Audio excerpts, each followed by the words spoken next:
Broadcasting live from the Business Radio X studios, it's time for Women in Motion. Brought to you by WBEC-West. Join forces, succeed together. Now, here's your host.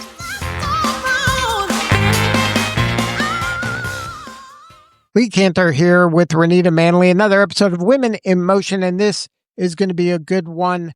But before we get started, it's important to recognize our sponsor, WBEC-West. Without them, we couldn't be sharing these important stories. Today's topic is how to use AI to clearly articulate your differentiators, prove your credibility, and win more contracts. Renita, this is a very important show, and we have with us Steph Nivinskus with Sizzle Force to help explain all this stuff.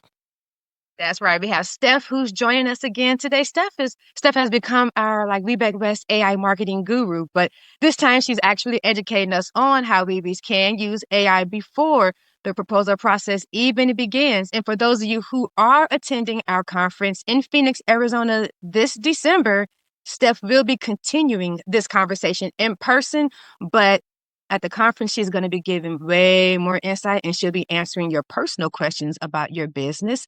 So let's start off today with this question about your session. On your session description, there is a powerful statement about it. It says that if buyers don't instantly see what sets you apart, you won't win. So why do you think so many businesses struggle to clearly communicate their differentiators? I think one thing that happens all of the time, especially I see this all of the time in the WBEC circle, there's so many brilliant women that are way too close to their own brilliance, right? They know what they do, and often they don't know, though, why it matters. Or in some cases, they know exactly what they do and they know exactly why it matters, but they don't do a good job of articulating that well to other people, right? So other people are left to guess, right? Like it's pretty crazy, honestly, when I will sit down next to different people and I'll say, "Oh, so what makes you different?" And how many of them will give me like some snooze-worthy response like, "Oh, well, we have great service," or "We're really known for our quality work," or we're all about integrity. And when the truth is, it literally anybody could say that. Anybody. And everybody does say those things. So that doesn't set you apart in any way, right? Like what I think is really missing here, it's not talent, it's translation. Right? So like when you learn how to use AI properly, it gives you not just words, it gives you words that take you from being like everybody else to being unforgettable. All right, that sounds really good. So here's my next. That actually sounds really good because I know some VBs might be wanting to know, well, what type of differentiator can I have? But she can't tell you that unless you come to the conference or you ask Sizzle Force Marketing directly. So I want to ask you next. Many VBs do feel like their proposal writing skills are very strong, yet they still get shortlisted. So besides the differentiator aspect, what else is missing? Yeah, I think a lot of times people sound really competent on their proposals, but they don't sound compelling. And there's a big difference, right? Like buyers, at the end of the day, every buyer wants to feel understood. And that doesn't matter, if you're selling weebie to weebie or you're selling to the corporates, it doesn't matter. Everybody wants to feel understood. They want to feel like you get them. And so one thing that I am frequently advising people of is the importance of connecting the proof of your capabilities to the pain points that the proposals reveal, right? That's how when you start doing that, that's how you get evaluators looking at it and saying, "Oh my gosh, finally someone who gets us," right? That's how you move from being qualified to fulfill the proposal to actually being chosen to fulfill the proposal. So let's get a little bit into the weeds with the AI portion of this. A lot of people, hopefully everybody, but definitely a lot of people are playing around with AI, and they're probably using it in a kind of a superficial surface manner, and they're not really kind of wringing out the most value from AI. Is there anything you can share when it comes to AI on how to use it strategically to help a business clarify, amplify, and really, have their differentiation shine? Is there something you can share about that so that they can stand out and be the one that's chosen instead of just another one on the list? Yeah. So one mistake I see people make is they often will just insert really generic prompts. There's so many of them that are floating all around the internet, all around social media. And people will be like, oh my gosh, use this magic prompt and it will do all these things for you. And really, about 99% of them are complete garbage. I'm sorry to break it to you, but they are complete garbage. So here's what I want y'all to know. Any outputs you get from AI are a direct reflection of what you have fed it, right? So this is why it is so important to equip your AI to write on your behalf in a powerful way. So, like some things that you might want to feed it, you might want to feed it your case studies. You might want to feed it your testimonials, your an audience profile, right? The psychology, the things that keep them up at night, the things that, they fear, the things that they have been burned by in the past and are not willing to let happen again. Um, any differentiators that you've already identified, and then you continue to peel back the layers of the differentiating onion as time marches on. The more that you start doing this, the more likely AI is going to be giving you content that really has extracted consistent themes for you, right? This is how it hones in on your tone. This is how it generates content that's really rooted in the unique insights and the unique value that you provide. Do you have to give it kind of competitor information to give it some context so it knows what's special about you versus what other people in the market are doing? Is there any value into kind of giving it, outside information, maybe industry information that isn't just all about you, but it's just about the ecosystem as a whole?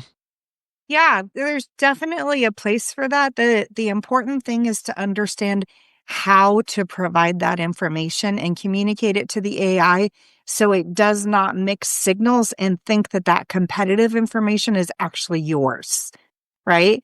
So, yes, to the question, should you provide competitive information? And and when you do that, you make sure to educate the AI. Say, being very clear, this is information on my competitors. I've named this file XYZ, and then you make sure the file that you upload is called XYZ or whatever it is, right? And then you need to instruct it saying things like, I want you to analyze what you see that my competitors are talking about, doing, positioning, all that stuff. But I do not want you to duplicate it. I want you to identify my key differentiators, knowing what theirs are. And when it kind of spits out its response, uh, how often is it important to just kind of push back and ask it to dig deeper or to, take another look at this, or I disagree? Like how much back and forth is there, or do you just take whatever they just kind of give you? Yeah. Well, I think that depends on a couple things. I think it depends on how much time you have. And I also think it depends on how deep you really want to go. I mean, I get into very, very, very long and detailed conversations when I'm using AI to generate any type of content. Even though I know how to write killer prompts, right? I still get into this because I think genius is uncovered through discussion and brainstorming. And so I largely will use, whether it's ChatGPT or Gemini or, whichever one it is, right? I will use it as my brainstorming partner, and I call it sparring, right? I'll also ask it to do things like act like my harshest critic and tell me why what you just wrote is the worst thing I could ever say. And you start getting very interesting feedback at that point, and it will help shape what you're writing. Of course, this, it really depends also on how strong of a writer you are, because some people might be like, oh my gosh, it'd be easier to just do it myself than spar with ChatGPT. And for some people, that's true. But most people, it's not true, because most people aren't going to consider all of these different angles. Yeah, I find that people aren't kind of pushing enough. Like they're just taking kind of the first response back and then moving on, instead of kind of doing what you're doing, is really getting in there and digging in and going layers and layers deep and looking at kind of facets that you're curious about and you want them to kind of poke at and to find that, uncover that hidden gem or that, kind of clever answer. Yeah, most of the time when people are copying and pasting the first answer, or often even the second answer, they're getting a bunch of regurgitated, snooze-worthy stuff, right? They're getting stuff that, it might sound nice when it first is read. The words sound pretty, but they don't do anything to set you apart. They don't do anything that makes somebody that's reading it feel energized or motivated or driven to take any sort of action, because it's just more noise. It just sounds like all the other stuff that's out there. Now, ultimately, the Weebies want to be differentiated as the obvious choice, in their RFPs. Is there anything that you see as kind of the low-hanging fruit that can help them become that obvious choice? Yeah, definitely. One thing is to rely on AI to help you build what we call visibility equity. Okay. So whenever you have an insight of any kind, you want to ask AI to repurpose it into other types of content for you, specifically thought leadership content in this particular case, right? So, for example, let's say that you were interviewed on a podcast, right? You would take the transcript from that podcast, upload it into AI, and then say, help me repurpose this discussion into 3 different pieces of thought leadership content. For example, a lesson that can be learned from this, a misconception that can be debunked from this, a commentary on why this is extra important, something like that. And then also have it creating unique content for different platforms, as well as unique content for the same platform. So let me explain. That kind of sounded confusing. But for example, when you go to AI, you don't want to say, you know, create something for LinkedIn, and every single time you just get a text post. Okay. That's going to get real boring. It's not going to differentiate you, right? You need to take advantage of the different types of content that you can put on LinkedIn.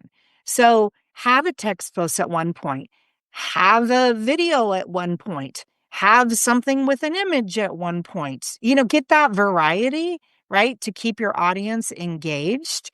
And then outside of just LinkedIn, whatever other social platforms you're on, say, for example, you're on LinkedIn, but you're also on YouTube, right?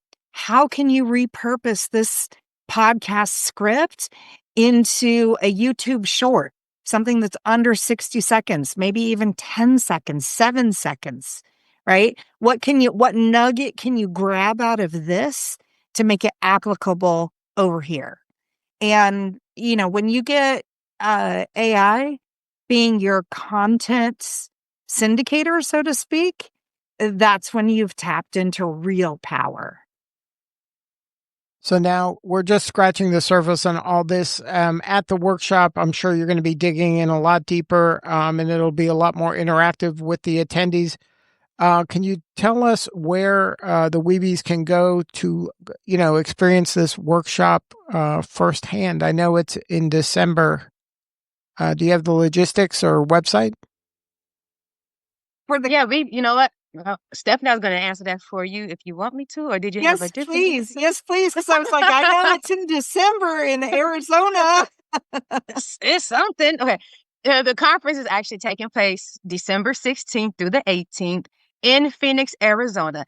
And Stephanie, along with another VB by the name of Lisa Rehurick, those two will be diving deeper at the conference into how AI can be more helpful with your proposal. Now, this is the word on the street, and I'm not here to gossip or do anything like that, but I'm just being very honest. I am learning that corporates or who's reading these contracts or proposals, they are starting to see patterns in their submissions, and it's getting rather boring. I guess maybe, Stephanie, everybody's using the same prompts, Yep. and they're getting the same regurgitated information. Yep. So don't think you can bypass coming to our conference just because you can Google, what prompt should I use for this proposal, for this RFP? You probably need to talk to people like Stephanie and Lisa, who will be presenting at our conference, so they can give you the real inside scoop on how to update those prompts to ChatGPT and how to play around and maybe even manipulate ChatGPT to help get you those proposals that differentiate you from everybody. So if you want to talk to Stephanie more and Lisa more, again, Lisa's another BB who will be presenting at our conference coming up on AI and RFP integration. Go to our website, WBEC-West.com. That's WBEC-West.com. And register to join our conference. That's in person, December 16th through 18th in Phoenix, Arizona. And Steph, if somebody wants to connect with you about Sizzle Force or just connect with you in general, is there a website for Sizzle Force or maybe your LinkedIn kind of coordinates? Yeah, absolutely. Yeah. Sizzleforce.com. I always say sizzle like bacon, force like may the force be with you. Sizzleforce.com. And you can find me on LinkedIn. My name's a little crazy. So hopefully it'll be in the show notes. There can be a link to me on LinkedIn. I'm also, if you really want to learn more about how to use AI practically to grow your business, I do a ton of stuff on TikTok that I then repurpose on YouTube and Instagram and Facebook. Well, thank you so much for sharing what you do. You do important work and we appreciate you. Thank you. I'm so excited to see everybody in December. Me too. I'll be there. I'll be there this year, Stephanie. So All right. I'm looking forward to meeting you. You too. All right. This is Lee Kantor for Renita Manley. We'll see you all next time on Women in Motion.